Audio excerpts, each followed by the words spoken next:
Hey, what's going on, everyone? This is Mike Kollin at MikeKollin.com. Okay, alright, so I found this song and I thought, yeah, I'm going to use it. It has a really good energy behind it.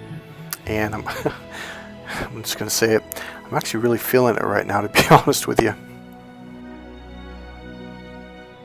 The name of the song is called Soar by Scott Buckley. You can go to YouTube and just put that in and it'll come up. And as usual, the music will go down in about 2 minutes. Okay, so I really started this video thinking it was going to be a short video, but a lot of ideas just out of nowhere are starting to pour in. Okay, I'm literally going to start from the beginning. So, somewhere in my mid-20s, maybe a little bit later, I had a really powerful realization about the Bible. Actually, it might have been earlier than that. It was during the stage when I started reading the Bible from beginning to end, beginning to end, beginning to end. Like I said in the past, I did that 13 times. So that was earlier in my 20s when I did that, so probably a little bit earlier than mid-20s.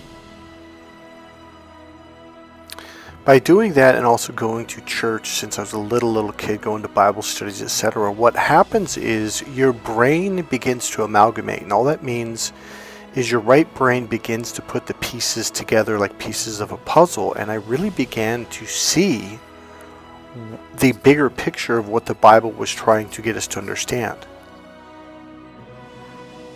And literally, the Bible is trying to paint a picture. It's really quite obvious, and it's very simple. And the picture is love. Jesus says love is the fulfillment of all the commands. The commands were given to us because we were not coming from a place of love, from our heart. We were coming from rules, from thinking, the left brain, which is where the serpent put mankind. And essentially, since we demanded it and we refused to stop hiding, Adam and Eve, and they hid from God as God walked in the cool of the garden. God called out, Adam, Eve, where art thou? And it said they were hiding. God called out again, Adam, Eve, where art thou? And Adam says, we're hiding. God says, why are you hiding? Adam says, because we're naked. And God says, who told you that you were naked? Now, if you go just a little bit earlier, the very last verse of chapter 2 in the book of Genesis said, and they were naked and they were not ashamed. So they were walking around in the garden being creative, and they were not, N-O-T, were not ashamed. And then in the very next chapter, they ate of the forbidden fruit, and the serpent comes along and then tells them, oh, you're naked, and that's wrong. Well, what did naked really mean? It meant to be open emotionally. And so what the serpent did is he hurt them just like a narcissist did. He hurt them emotionally. He made up a rule, which was a lie, by the way, which is really the lie, which caused them to feel shame, which caused them to shut down from their right brain, close the door, and hide in their logical brain, which is the tree of knowledge. The right brain is the tree of life. So when you get hurt emotionally and you get shamed, which is what narcissists do to empaths, because we're wide open to God, that's why we are a threat. Because when we walk into a room and we're wide open, unconsciously people in the room will gain rapport with us, and that is the demon's, narcissist, biggest threat, because then we can see the truth. And if enough of us wake up, then more and more people around us wake up, which means more and more people around them wake up, and on and on and on. And that's why they're so afraid of us. That's why it is so powerful to fall in love with yourself, to love yourself, to nurture yourself, to be compassionate when you're feeling bad about yourself, because that will begin to open you up. And that is the goal. The more you wake up, the more they wake up. They fear love because it creates a world they can't control. George Orwell, 1984. because love opens that artery in the lower reptilian brain, which allows blood to flow up into the larger human brain, opening you up to your right brain. Because love puts you in a state of peace, and it takes you out of a state of fear. And once you come into love, you just relax. Your muscles relax, the artery relaxes, your heart relaxes, and your brain relaxes.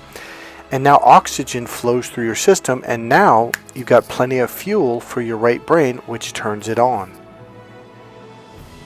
And that's what this is all about, is you loving yourself, being understanding of yourself, compassionate when you feel bad, when anything. It's about self-nurturing. It's about self-love, because love opens the door to creativity. And that is what this is all about. The goal was to take us from the book of Genesis, or even before that, where we basically were struggling to survive, live off the land. We became tribal. Even in the biblical days, those were tribes. You know, there's a lot of things that I learned during that 5-week NLP training and the books I studied at Center of Psychology, but one of the things is the levels. You know, level 1 is survival, where you're on your own, you're trying to survive, and you're eating roots and grubs and anything you can get. Whereas level 2 is the tribal level, where there's one king or one, chief, and everyone does what he says or else. It's kind of a, sucky way to live life. Whatever he says goes, otherwise, well, you might go yourself. Level 3 is the Rambo stage. This is where you have the good and the bad person. The good person becomes a cop, and the bad person, the bad Rambo, says, the Rambo level, both of them are like, screw this. I'm not living by society's rules, or by the chief's rules. I'm breaking off from this tribal bullshit. I'm gonna go make it on my own. So essentially, they break the rules, they do what they want, etc. So there's good Rambos, like John Rambo in Rambo the movie. He fights for the good. And there's the bad Rambos, which are the criminals. And yes, that is a level above the chieftain, because the chieftain is essentially just a bad, selfish person who does what he wants, takes what he wants, and hurts people in the process. And he doesn't care, like, well, a narcissist. Everyone must serve the chieftain. Well, the next level above Rambo, so that's level 2, Rambo's 3. Number 4 is the church level, when the churches basically work with the governments to control the masses. And on some level, this was a level that was necessary. All of this is to get us to move forward from survival into creativity. It was always, even in the very beginning, when God said, make them in our image, in our likeness, immediately, well, maybe not immediately after, but almost immediately after, he basically, like, he was in the void, and he said, let there be light, and there was light, and he basically made the earth and this and the stars. He created everything, and that's really what it was always supposed to be about, is creativity. To go from having to be like a caveman and cavewoman, where the caveman had like, I just forgot the numbers, damn. I think the average male has, man, I'm really losing the numbers right now down. What was it? Okay, I just looked it up, so it's right here. So the average male right now, the reading falls anywhere between 300 to 1,000 nanograms per deciliter Ng/dl. And women, I think the average or peak woman is about 180. So males that are at about 800 or above, those are pretty aggressive males. Like I was one of those guys where I was benching 365. I was just intense.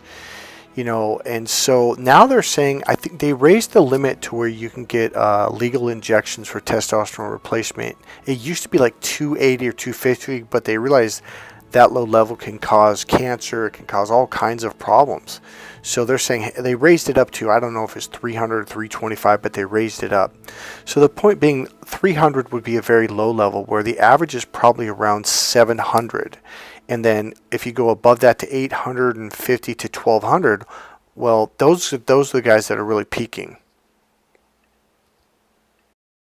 And I'm not going to Google it right now, but again, I did this years ago. The average female right now, I think, is around 180 and up. So the testosterone's much lower than males. Okay, maybe it's 180 up to 320 or something. I forget what the numbers are. But the point being is it's much less than a male's, okay? So then I ended up Googling something about the cavemen, like where were they at? And I forget what the numbers were, but it was something, they were saying something like 2,000, just way above even the highest male. Like the average was like 2,000 up to 3,200 or something like that. And even the female back then, the average back then was like 600 or 700 or something. So the reason why they needed testosterone so much back then is because there was no roads, there was no sidewalks, there was no cars, there was no gasoline, there was no bicycles, there was no trains or planes. Every day when they woke up, they had to walk over rocks and stones and grass and up and over the hills. I mean, it was brutal just to get food. Now I'm making a bigger picture point here, okay? The whole goal was to get us to conquer the land. Why? So then we could move into creation. The whole purpose, all the struggles, and every level was necessary, because the next level after 4 is number 5, which is the entrepreneurial level, which is basically rape the land and reap the profits. In other words, dig out the mountainside to get the metals and the ore and the gold and the whatever, lithium, like whatever we needed, right? The copper, etc. Yes, it was a brutal level. It was damaging to the earth. But at the same time, it made life easier for mankind. See, because otherwise we would be stuck on that level of struggle, on the very first level of, even on the tribal level, you're essentially on the first level where you're basically scrubbing for food and, whatever you can get.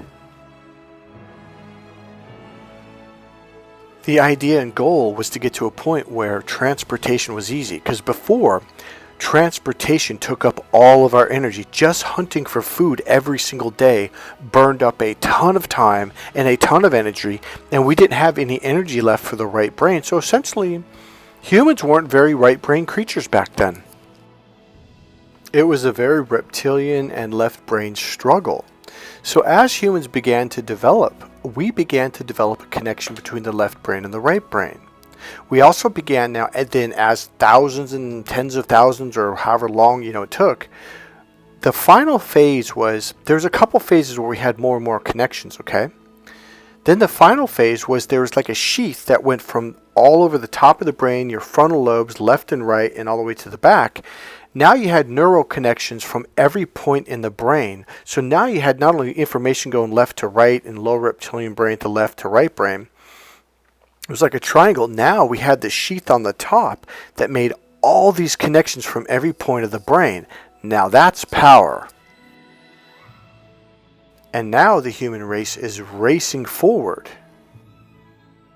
So the challenge is the people that are at the lower level. So the first, 5th, 6th, and even 7th level, or 6th level, those are the lower brains, okay? So the 6th level sounds wonderful. It's save the earth and save the whales and save the trees. But the problem is it's very limited. It's a very left brain level because they don't see the bigger picture. And that's very, very dangerous. So an example of that, like, why don't we just get rid of our military and everyone can be housed and everyone can go to college and everyone can be fed and clothed, etc., etc. And that's actually very true.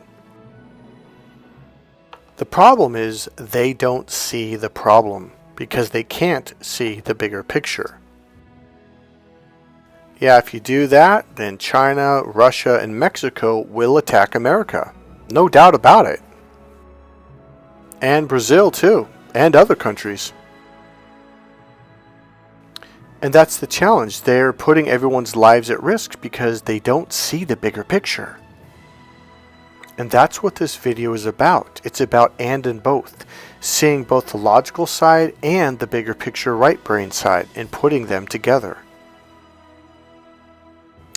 See, we are bursting through the limitations. We are at a point where we can create. I mean, look what I'm doing right now. Listen to this audio right now. I am creating something out of, almost like thin air.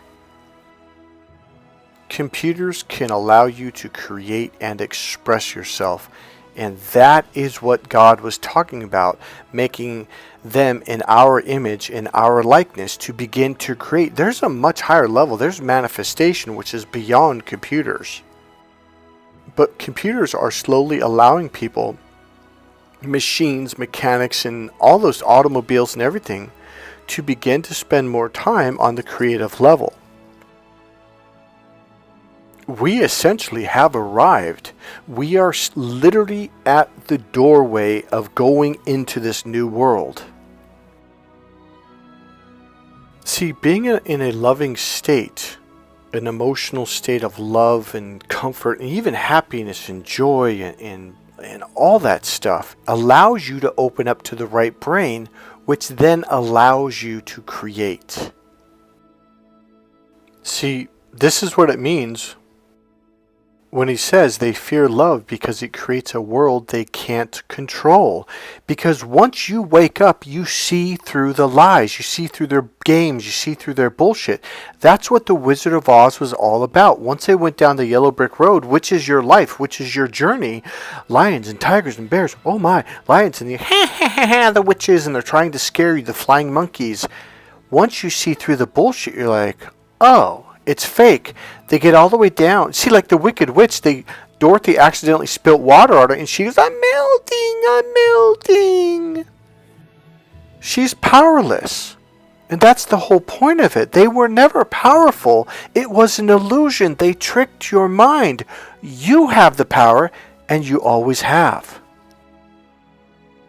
At the very end of the yellow brick road, what did they find? They found this loud voice barking at them. And then Toto, the little dog, ran behind, grabbed the curtain by the bottom corner and pulls it. Dorothy's like, no, Toto, no. Because she was afraid, the big wizard was going to kill Toto. And once they pulled the curtain, now here's what the wizard said. Because it revealed this frail, little, tiny, weak old man who was speaking into a microphone and pushing all these buttons for lightning and thunder and raw and trying, this is the Wizard of Oz. And the Wizard of Oz said, ignore that little old man behind the curtain. Ignore that. Look away. Look away. Narcissists literally do that. I can think of 3 different narcissists. One was my ex-girlfriend when her sister told me over and over, like, she lies. I'm like, what are you talking about? She goes, she lies about everything. I'm like, what are you talking about? She literally said, oh, just ignore that. Don't, just act like you didn't hear that. She literally said that, and I'm not joking. I can give you more examples of narcissists literally going, oh, just don't pay attention to that at all. Oh, just ignore that. Oh, just forget they literally will say, oh, just forget I said that. No, pay attention, listen, see what you see, hear what you hear, and feel what you feel. See them and see it and hear it for what it is, period. And then you will have arrived at the end of the yellow brick road, and it's just like the little old man who's literally acting like a wizard, like he's this big giant man. When he's a tiny 5'2" little old pudgy little man that can barely walk. See, they want you divided, because if you can get your left brain connected to your right brain and open up, and then you connect to other people, you're going to see the truth. Love opens you up from your left brain to your right brain. Now you are a fully functioning human being with information transferring from left to right to lower, etc., etc. Now you are fully functioning, and now you can see the bigger picture. You can take the details of the left brain, connect those pieces of the puzzle together, and see the bigger picture. And that's why they can't control you when you wake up and you step into love. They are terrified that you open that artery in the lower reptilian brain, because then it allows the fuel, the blood flow, which carries oxygen and glycogen into your larger human brain, which thus turns it on. That's what they're afraid of. That's why being in a loving, kind state, loving yourself, nurturing yourself, listening to music like this. This is dreamy music. It's creative music. It opens you up to your right brain. The creative brain.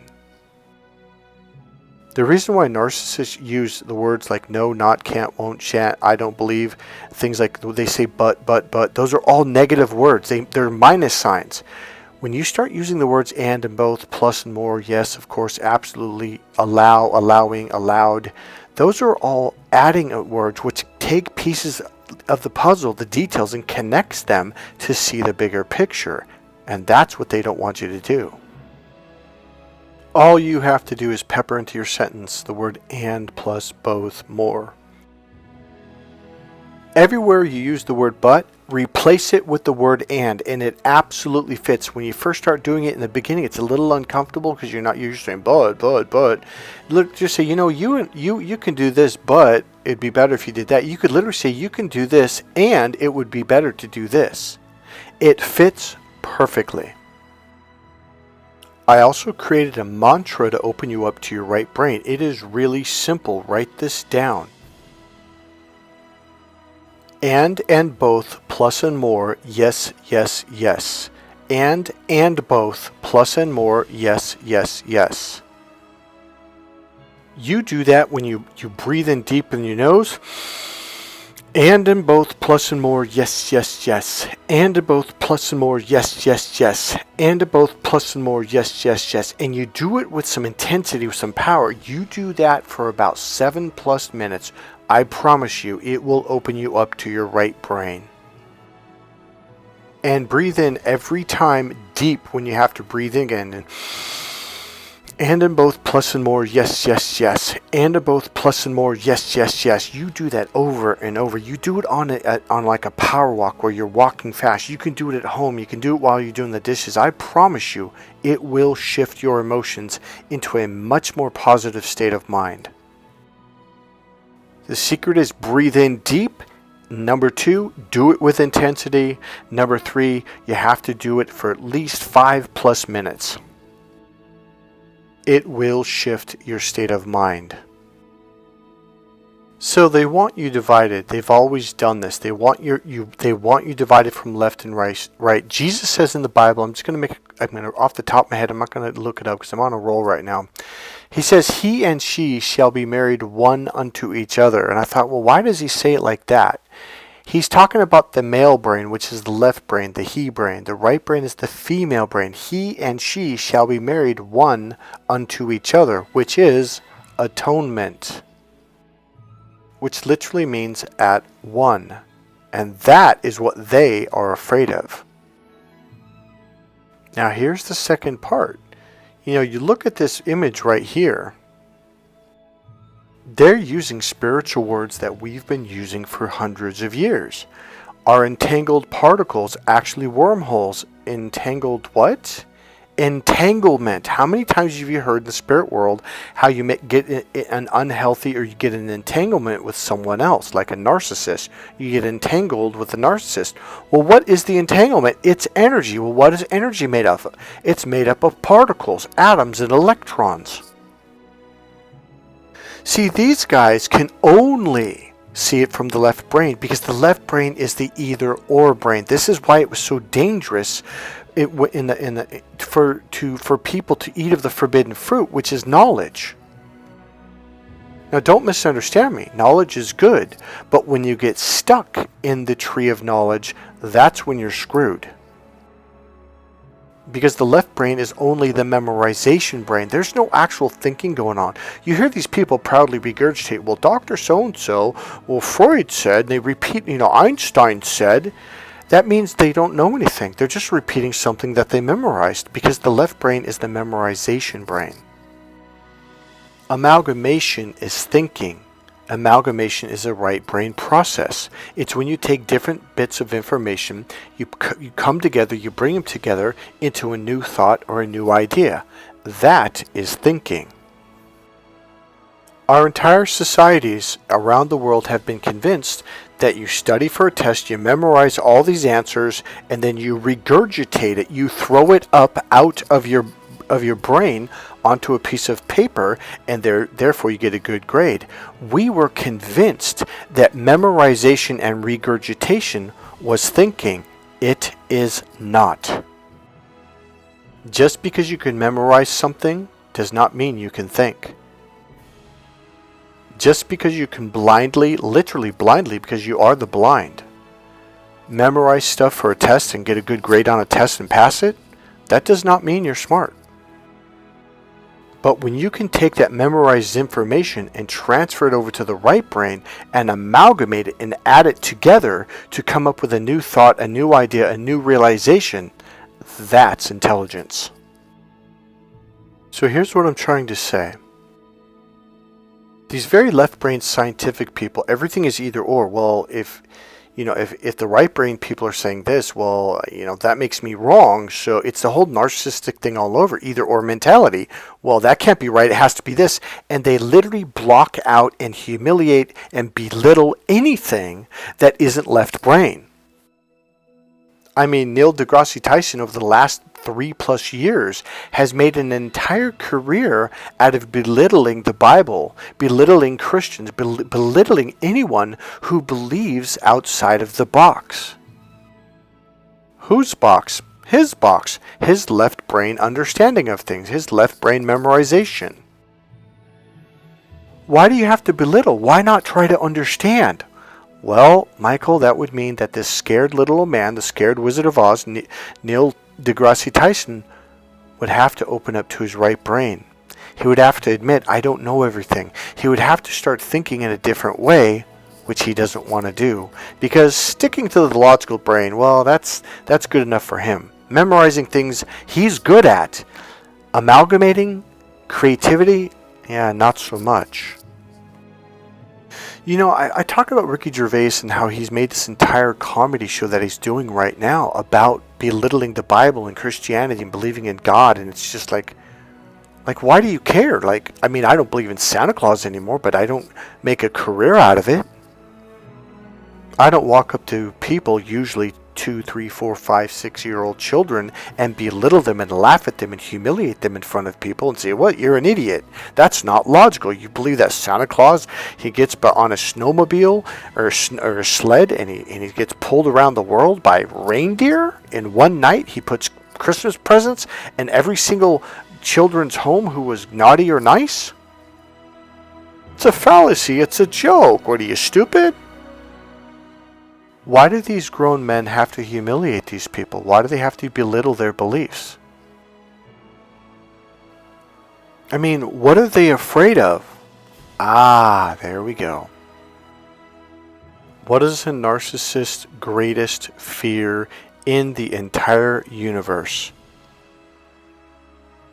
Emotions and feelings. They are terrified even of emotional pain. They cannot deal with it. They don't know how to deal with it. And it freaking hurts. So what have they done? They've completely blocked themselves off from their right brain. They have closed that door. They locked it, padlocked it, triple locked it, quadruple locked it. They nailed boards across it from left to right and top to bottom. They are not going there because that is what they are afraid of. They don't want to feel emotional hurt.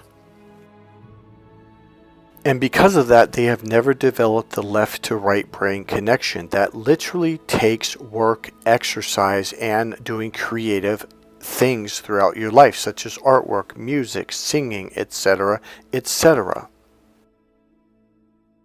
So instead of allowing society to finally reach its peak, to reach the goal of creativity and expression, they want to block everyone and hold everyone back and close that door for everyone. That's why, what we've been going through for the last 3, 4+ years?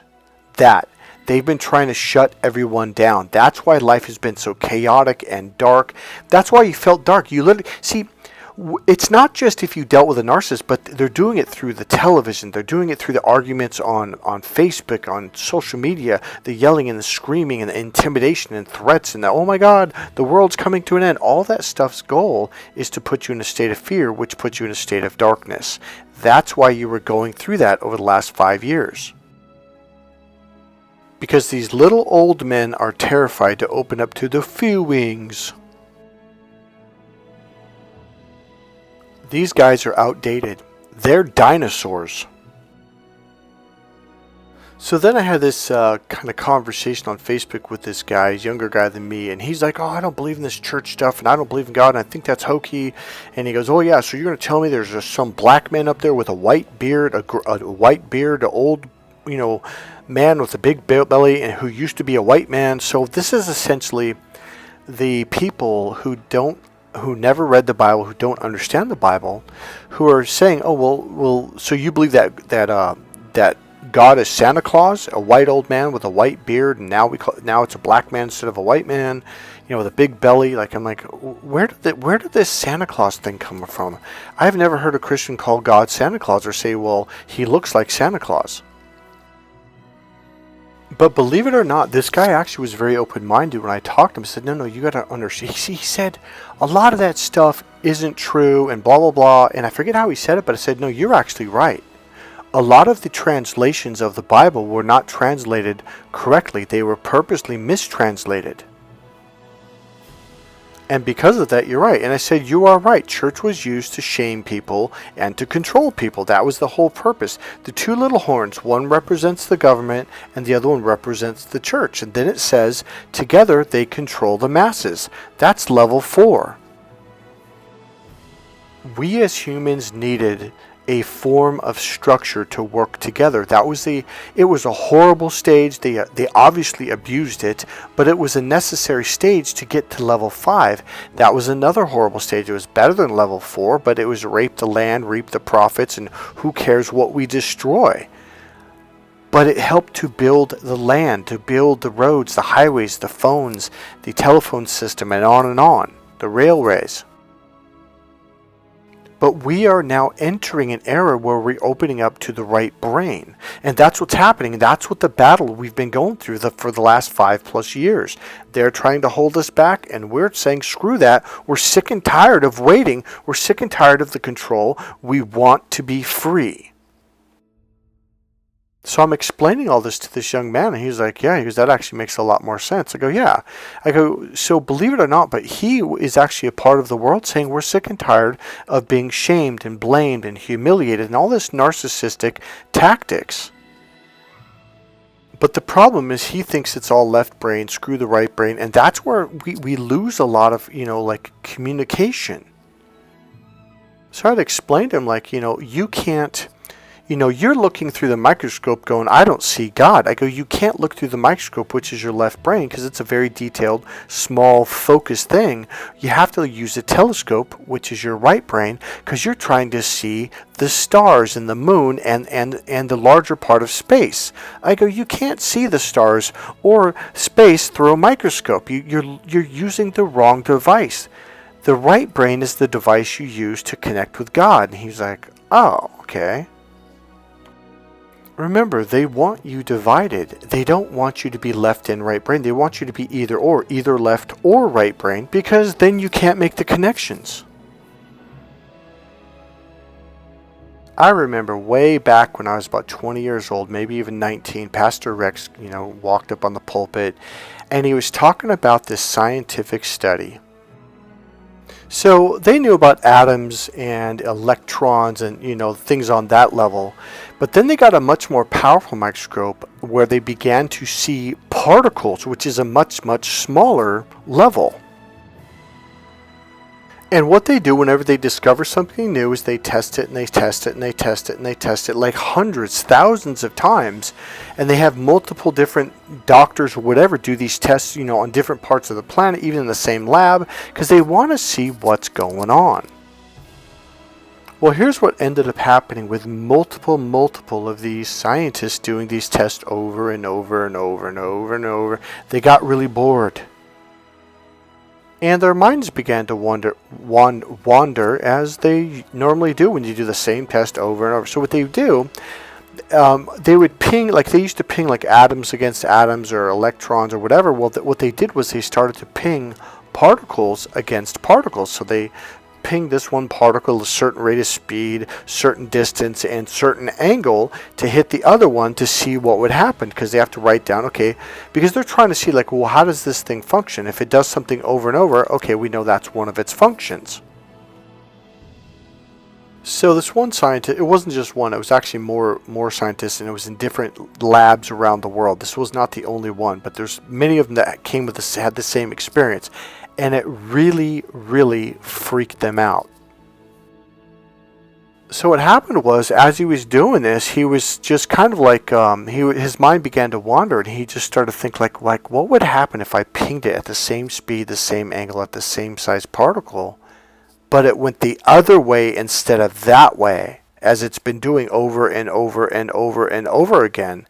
And then he pinged it, it hit the other particle, and it went the other way.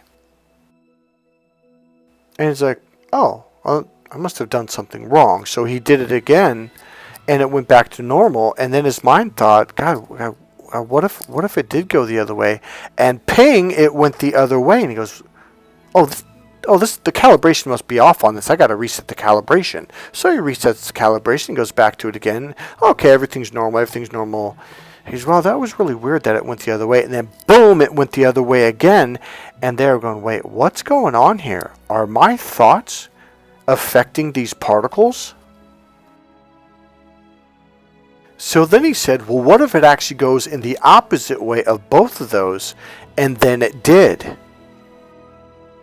And it did. Again and again and again. He started to realize his thoughts were affecting the direction the particles were going in. Now you know how Jesus healed people. He imagined it. Imaged it. The word imagine literally has the word image, like a picture, to image it, to take a picture of it. Just image what you want, and it happens. This is healing. This is manifestation. This is powerful prayer. If you believe, you shall receive whatever you ask for in prayer. Jesus Christ. The woman who was bleeding reached out and touched the cloak of Jesus Christ, and instantly she was healed. And Christ said, I felt an energy leave me. Who touched me? And he told her, by your faith ye are healed. Because she said, it worked. I knew it. I knew if I just touched your cloth, I would be healed. And I am. It worked. And Jesus says, what? Listen closely. He didn't say, I, egotistical Jesus Christ, healed, thou art, thou sinner. No, he said, by your faith ye are healed. By your what? Your imagination. Your faith. I don't believe that science is the opposite of God. I don't not only believe in science, I know that science has proven God. See, it's like, okay, now we talk about the Big Bang, and then you have that one guy that he's a new guy, he's kind of a young guy, he's kind of a feminine scientist. I can't think of his name right now. But he doesn't believe in God. He doesn't believe that God created the Big Bang. And now here's the deal. Most people say, do you believe in the Big Bang? Oh, absolutely. I don't believe it's separate from God, though. See, it's almost like this. Okay, watch this. It's like the left brain people are studying everything through the microscopes. The right brain people are looking at it from the bigger picture, from the telescopes. And we are having a different experience because of that. I don't think either one is wrong. And I don't think one of them is right. I think they're both right. They're just from different perspectives. That's it. It's like they're going about the circle on the left side and they're circling all the way around, where we're going on the right side and we're circling all the way around to the other side, and then we're both going to meet at the very points that we began. And we're going to realize we're both right. There is no separation. There is no right or wrong. You can go either direction to make the discoveries that you want to make. And you're both going to meet, not even in the middle, but at a 360 degree all the way around the circle. And you're both going to realize, like, wait a minute. We're saying the same thing. We're just saying it with a different terminology, different language, different words. That's all we're doing.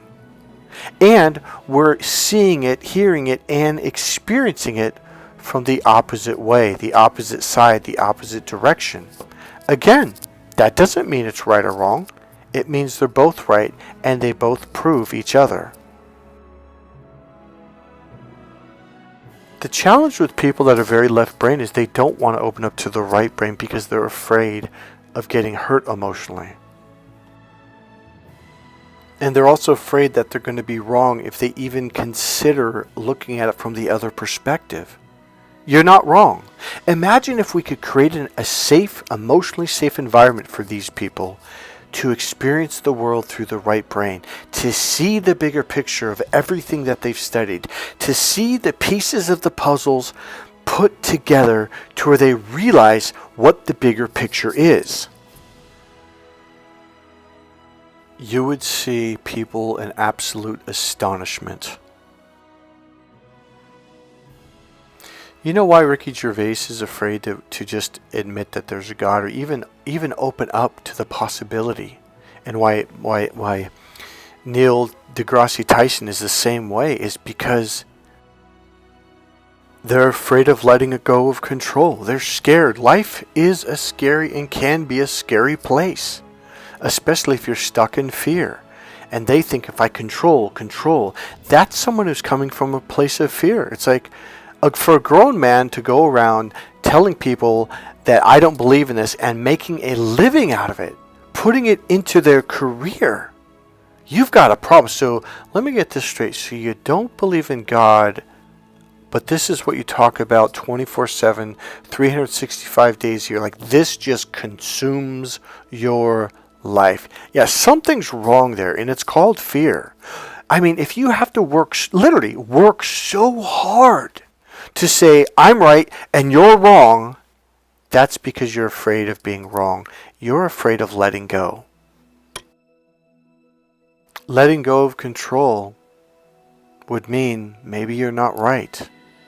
And it's a scary thing to experience for some people. It's not even that. It's like they're just afraid of life. It's not even about being right or wrong. They're so terrified that they have to hold on.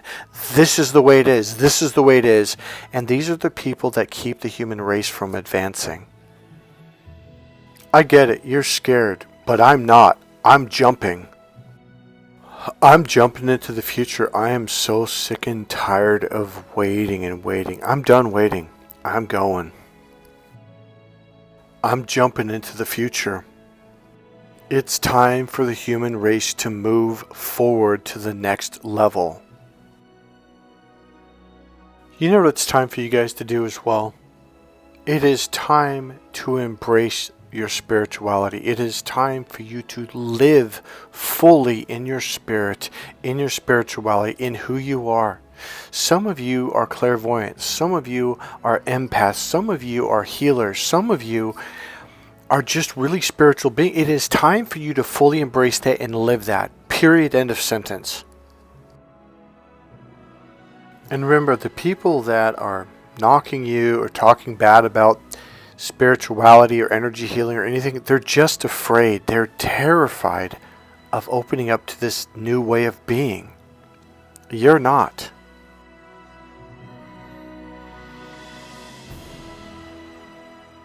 Alright, so I'm going to give you something I came up with. It's essentially 3 ways to know where someone's at. When someone comes at, so number 1, when someone comes at you with that Santa Claus, like, oh, God's just this old white man with a white beard and a big belly, right? You know, like Santa Claus. And sometimes they'll say like, oh, so you think God's like Santa Claus? He's an old white man with a big belly and a white beard.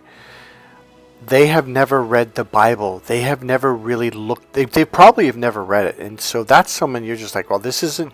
Look, that would be just like me talking to Neil Tyson deGrasse and say, oh, so you really believe in quarks and photons and particles? Oh, that's just ridiculous. You're just making that stuff up.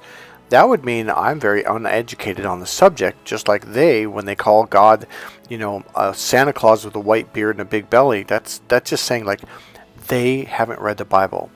Number 2, when someone says to you, money is the root of all evil, they have never, ever read the Bible. Sure, they've gone to church. Their eyes have gone across the letters and the words, but they never really read it deeply. And they are not listening in church, because pastors will say over and over, that is not what it says. It says the love of money, as if you put above God, above happiness, above your health, above your family, above love. That is when it's the root of all evil. It's also a narcissistic tactic to cut off the first two words, because they say money is the root of all evil, but the Bible doesn't say that. It says the love of money, as if you're worshiping Magmon, the god of money, the demon, or whatever they call it. Who here worships Magmog, or however you say his frickin' name? None of you. So when someone cuts off the words to a sentence and changes and alters a sentence, well, that's a narcissistic tactic, and it generally means like these people are either narcissists or they're not really listening. They're not paying attention to what's taught. So pay them no mind. Okay, here's number 3. So number 3 is shaming you, saying you are not worthy, you're not good enough. Those people that say that you're not worthy of the love of God, you're not worthy of God, you're not good enough, you're a sinner, they are evil and have a demon inside them. They are narcissistic demons for sure. They're literally doing the same thing the serpent did in the garden to Adam and Eve. By shaming you, by belittling you, by saying you're not good enough, you're not worthy, it shuts you down and blocks you from your right brain, and thus they cut you off from God. Do not listen to those people. If you've read your Bible, God is energy. What happened when Noah wanted to see the face of God? God said, well, I've got to hide you in this cleft in the mountainside, this stone rock here. You've got to face away. I'm going to be way back here, and I'm going to go by you really quick, and I'll be like a flash. And that's because otherwise you would die if you saw me. God is pure energy, pure thought. Very, very powerful. Nowhere does it say God is Santa Claus, or looks like Santa Claus, or has a body like Santa Claus, or a beard like Santa Claus. And nowhere does it say he's an old man. And it's not either God or science, it's God and science. God bless you guys. I hope this video had an impact on your life. I hope this video made you feel good. This might just turn into the Church of Awesome. Hey, this is Mike Kollin at MikeKollin.com. If you like this video, please click subscribe, click the like button, make a comment, and as always, there's a PayPal link for donations right there in the description box. God bless you guys. I'll see you in the next video. Bye.